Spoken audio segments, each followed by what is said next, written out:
देश के 5 राज्यों में चुनाव का ऐलान। यूपी में 7, मणिपुर में 2, उत्तराखंड, पंजाब, गोवा में एक एक चरण में होगा मतदान। 10 मार्च को सभी राज्यों के नतीजे आएंगे। मतदान की सीमा 1 घंटा बढ़ाई गई।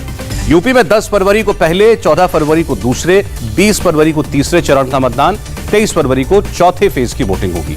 5वें चरण के लिए 27 फरवरी को मतदान होगा, 3 मार्च को छठे और 7 मार्च को 7वें चरण का मतदान होगा।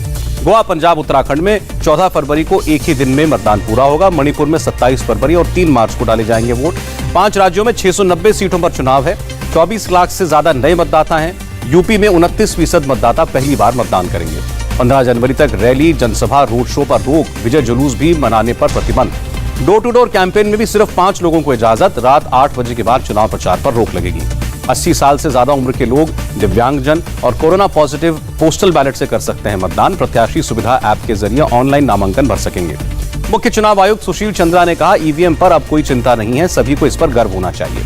चुनाव की तारीखों के ऐलान के बाद हरकत में लखनऊ नगर निगम, राजनीतिक दलों के होर्डिंग हटाने शुरू किए।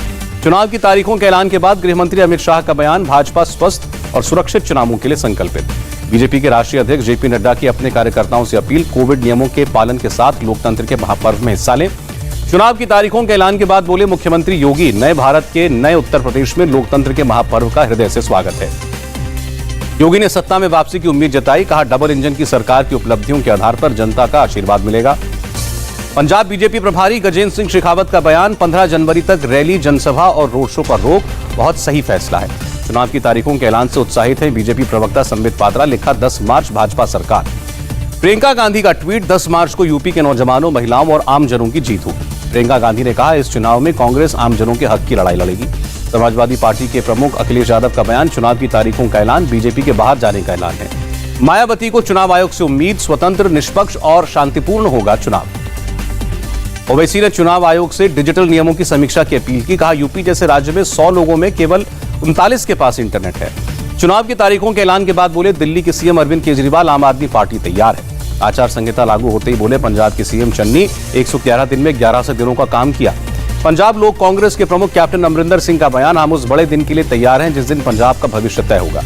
सुखबीर सिंह बादल ने कहा, लोग अकाली दल बसपा गठबंधन की सरकार चुनने के लिए तैयार हैं। पंजाब सरकार के मंत्री राजकुमार वेरका का बयान, सोशल मीडिया के माध्यम से लोगों तक अपना मैनिफेस्टो पहुंचाएंगे। उत्तराखंड के सीएम पुष्कर सिंह धामी की प्रदेश की जनता से अपील, कोविड नियमों के पालन के साथ लोकतंत्र के उत्सव में हिस्सा लें।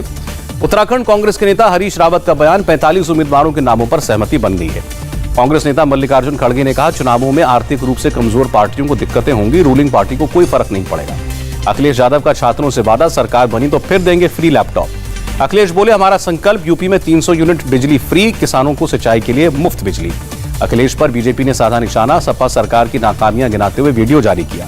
यूपी के डिप्टी सीएम केशव प्रसाद मौर्य का बयान, सपा बसपा का मतलब बदहाली, भाजपा का मतलब खुशहाली।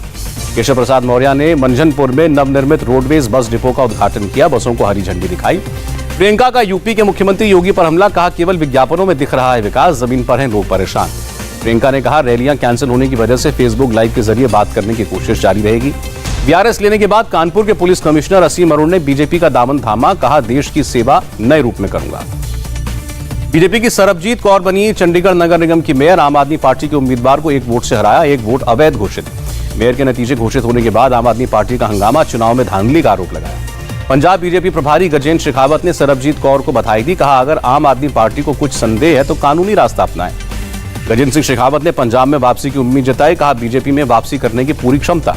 पंजाब पुलिस की 32 पन्नों की रिपोर्ट से पंजाब सरकार का झूठ का खुलासा, एसपीजी ने पहले ही पंजाब पुलिस को दी थी जानकारी, सड़क के रास्ते एयरपोर्ट स्टेशन से फिरोजपुर जाएंगे पीएम। पंजाब सरकार ने पहले ही एक सीक्रेट सुरक्षा और रूट प्लान किया था तैयार, 4 जिलों के अफसरों के अलावा कई अन्य आला अधिकारियों की ड्यूटी लगाई थी। पंजाब के सीएम चन्नी का बयान, पीएम को खतरा नहीं था, खुली वादियों में घूमकर चले गए। रक्षा मंत्री राजनाथ सिंह ने सैनिक स्कूल के सेमिनार में कहा, शिक्षा के क्षेत्र में सुधार लाने के लिए मोदी सरकार ने कई महत्वपूर्ण प्रयास किए। राजनाथ सिंह ने कहा, 100 सैनिक स्कूल बनाने की घोषणा, शिक्षा के क्षेत्र में बदलाव महत्वपूर्ण कदम। टेकनपुर में एसएसबी अकादमी में दीक्षांत समारोह और पासिंग आउट परेड का आयोजन, केंद्रीय मंत्री अनुराग ठाकुर ने हिस्सा लिया। अनुराग ठाकुर ने कहा, हर कठिन परिस्थिति में बीएसएफ ने देश हित में बड़ा काम किया। गोलीबारी ऐप मामले में आरोपी नीरज का खुलासा, श्वेता नाम की लड़की का ट्विटर अकाउंट हैंडल करता था, दूसरे अपराधियों से भी था संपर्क। गोलीबारी ऐप के बहाने राहुल गांधी ने बीजेपी पर निशाना लगाया, कहा भाजपा ने नफरत की कई फैक्ट्रियां लगा रखी हैं। पंजाब के नए डीजीपी का ऐलान, वीरेश कुमार भावरा बनाए गए नए डीजीपी। पंजाब में 7 आईपीएस अधिकारियों का ट्रांसफर, फिरोजपुर एसएसपी हरमनदीप सिंह हंस का तबादला। केरल के राज्यपाल आरिफ मोहम्मद खान ने उज्जैन के महाकाल मंदिर में पूजा की, भोग आरती के दौरान भगवान का आशीर्वाद लिया। महाकाल के दर्शन के बाद बोले आरिफ मोहम्मद खान, अपने देश के कल्याण और कोरोना संकट से मुक्ति के लिए प्रार्थना की। दिल्ली में कुख्यात गैंगस्टर अजय गुर्जर गिरफ्तार, हत्या, जबरन वसूली समेत 24 से ज्यादा केस दर्ज। झारखंड के गुमला में नक्सलियों का उपद्रव, 27 गाड़ियों में आग लगाई। श्रीनगर में भारी बर्फबारी, भारी पेड़ों और सड़कों पर बिछी बर्फ की चादर, मौसम विभाग ने जारी किया रेड अलर्ट। बर्फबारी के कारण श्रीनगर में डल झील में खड़ी नावों में भी बर्फ जमी, कश्मीर घाटी पहुंचे सैलानियों के चेहरे खिले। वैष्णो देवी के आसपास भी भारी बर्फबारी, यात्रा जारी, लेकिन बैटरी कार और हेलीकॉप्टर सेवा बंद। भारी बर्फबारी के बीच एलओसी के पास घग्गर हिल में सेना के जवानों का सेवा भाव, गर्भवती महिला को अस्पताल पहुंचाया। भारी बर्फबारी के कारण लाहौल स्पीति से मनाली जा रहे सैलानी फंसे, प्रशासन की मदद से रेस्क्यू किया गया। बरेली में अवैध हथियार फैक्ट्री का भांडाफोड़, 1 गिरफ्तार, कई हथियार बरामद। संभल में अवैध शराब के कारोबार में शामिल 2 लोग गिरफ्तार, कई लीटर शराब के साथ शराब बनाने का सामान बरामद। बदायूं पुलिस ने 2 वाहन चोरों को गिरफ्तार किया, 4 बाइक और 2 कारें बरामद। सहारनपुर पुलिस ने अवैध हथियार बनाने वाले 2 लोगों को गिरफ्तार किया, कई अवैध हथियार और बाइक मिले। लखनऊ में पुलिस कई लोगों के चेहरों पर खुशियां लौटाती दिखी, खोए हुए 30 मोबाइल बरामद करके उनके मालिकों को लौटाया। महाराष्ट्र के पूर्व सीएम देवेंद्र फडणवीस ने आरएसएस मुख्यालय की रेकी को बताया गंभीर मामला, पुलिस और केंद्रीय एजेंसियों के जरूरी कदम उठाने की उम्मीद जताई। मुंबई में बीजेपी एमएलए आशीष शेलार को जान से मारने की धमकी देने का मामला, बांद्रा से एक शख्स गिरफ्तार, परिवार को भी धमकाया था। कोवैक्सीन के बूस्टर डोज का ट्रायल रहा शानदार, भारत बायोटेक ने कहा ट्रायल में शामिल 90% लोगों में एंटीबॉडीज मिली। देश में पिछले 24 घंटे में कोरोना के 1,42,000 के करीब मामले आए, 285 लोगों की मौत। महाराष्ट्र में कोरोना के 41,434 नए केस, 24 घंटे में 13 मौतें। मुंबई में कोरोना की रफ्तार जारी, 20,318 नए मामले, 5 मौतें। मुंबई की सीबीआई इमारत में काम करने वाले 68 लोग कोरोना पॉजिटिव, 235 लोगों के टेस्ट हुए थे। मुंबई के दादर, धारावी और माहिम में बढ़ रहे कोरोना के केस, तीनों जगह कुल 634 नए मामले। दिल्ली में एक दिन में 20,000 से ज्यादा संक्रमित, 7 लोगों की मौत। बंगाल में कोरोना के 18,802 नए मामले, 24 घंटे में 19 लोगों की मौत। केरल में कोरोना के 5,944 नए मामले, बीते 24 घंटे में 242 लोगों की जान गई। यूपी में एक दिन में 6,411 लोग पॉजिटिव हुए, 6 मौतें हुई। बिहार में 24 घंटे में कोरोना से 4,526 लोग संक्रमित, सबसे ज्यादा पटना में 1,956 केस मिले।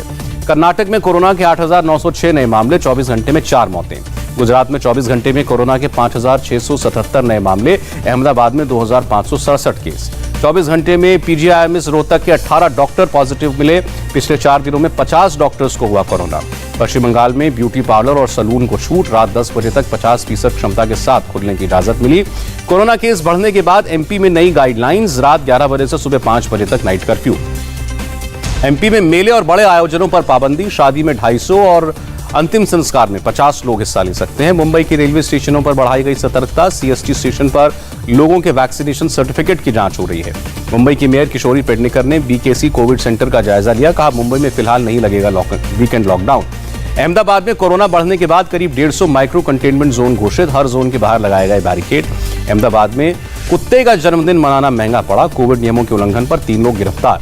आरजेडी बिहार के प्रदेश अध्यक्ष का फैसला, कोरोना की वजह से अगले आदेश तक आरजेडी कार्यालय बंद। बिहार के सीएम आवास में कोरोना केस मिलने पर बोले तेजस्वी यादव, जहां से संक्रमण रोकने की व्यवस्था होनी चाहिए वहीं से फैल रहा है। झारखंड के स्वास्थ्य मंत्री बन्ना गुप्ता कोरोना संक्रमित, खुद को आइसोलेट किया। सिलीगुड़ी नगर निगम के अंतर्गत आने वाले बाजार सप्ताह में एक दिन बंद रहेंगे, कोरोना की वजह से फैसला। WHO के मुताबिक अमेरिका में कोरोना से सबसे ज्यादा लोगों की मौत हुई, 5,75,00,000 से ज्यादा लोग संक्रमित।